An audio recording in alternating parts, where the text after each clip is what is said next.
Everybody knows that the Carolina Hurricanes are one of the best roster situations in the entirety of the NHL right now, with a bunch of young guys locked up for long-term contracts, a couple of older veterans to help lead the team. But there's one player's name who is on everybody's trade list to get off the team, and I don't think it's warranted anymore. Today we're going to talk about the most controversial Hurricane, Jesperi Kotkaniemi. So in talking about Jesperi Kotkaniemi, I think that there is a disconnect between expectations and reality here. Now, the first thing, obviously, Jesperi Kotkaniemi was a third overall pick in the 2018 draft class, right after Andrei Svechnikov. And when you pick a center third overall in the draft, you expect him to be a scoring center, someone who's going to be a key contributor to your team for years to come. And I think KK has, at this point, proven he is not going to be that. However, people saying that KK is not even an NHL caliber player, which I have heard from us Canes fans, is flat out ridiculous. KK is still a decent, I would say, third to fourth line center, who unfortunately, due to team situation, is having to play second line center minutes. So I've got KK's stats pulled up here. He's never eclipsed more than 43 points with the Canes, so around the half point per game player. In his best season being 2022-23, where he played all 82 games and played close to 15 minutes a night. I really do feel like KK is not, at this point, is not that bad of a player. You wish more from him, but you could also get a breakout still. Again, he's not that old. I mean, KK just recently turned 25. That is still before the prime, maybe entering the prime, of what could be a good season for him.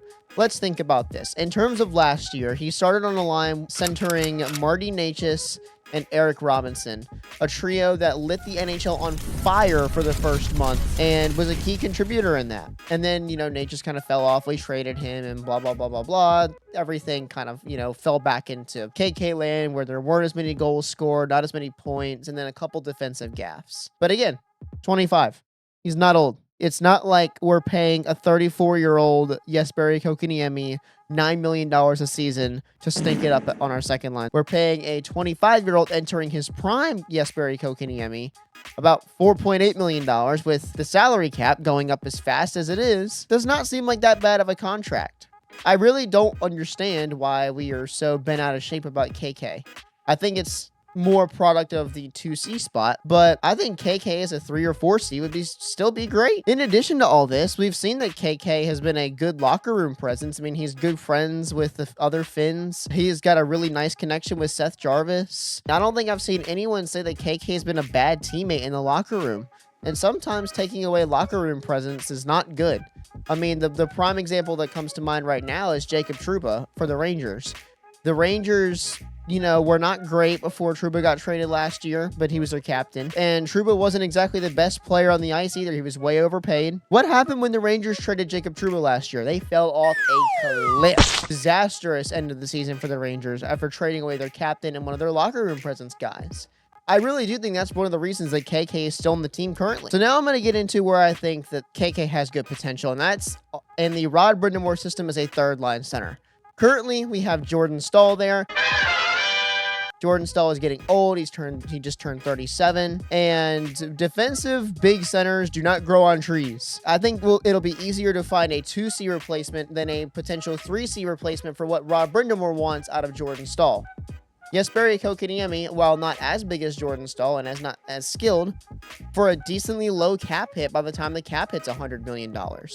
So why are we in a hurry to rush him out? I think that KK really does have potential to be a great third line center when the time comes in 3 years. So that begs the question, what do you do now? Because you've got him for the next 2 years while you still have Jordan Staal. And your center depth, you've got a good 1C and a decent 3C for what you want. Your 4C right now is Mark Jankowski.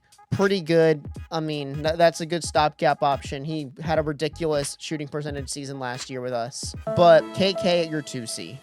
Now, there have been things about experimenting with Jarvis and Stanko, putting them at 2C and maybe moving KK down the line up to 4C, or even putting KK on a wing. I think, honestly, that also has some viability. But I don't think KK can play more than the first 20 games of this upcoming season as the 2C with the same stats that he has been in years past.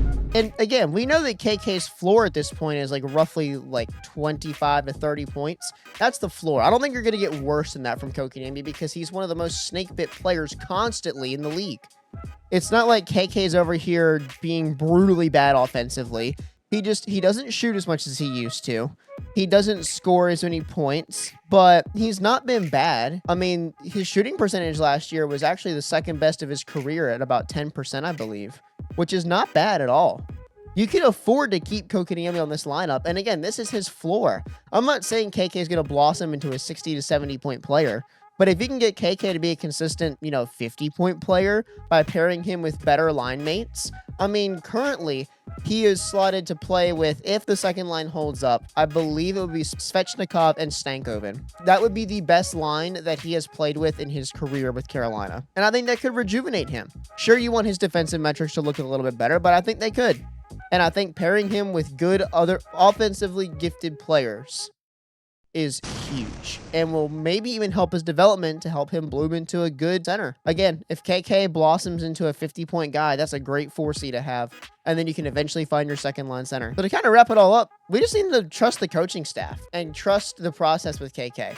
He's still a young forward. He's got plenty of potential. We need to stop kicking the door in on him and telling him to get out when clearly the front office believes in him. There is something to his game that they see that we must not. And I think there's a good chance with better line mates this season that KK could be a valuable piece to this team. Thank you guys for watching. Make sure to click the like button down below. Click the subscribe button if you have not already to help feed my pup Bravo.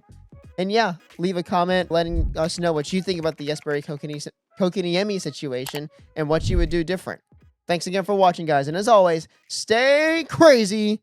Peace out.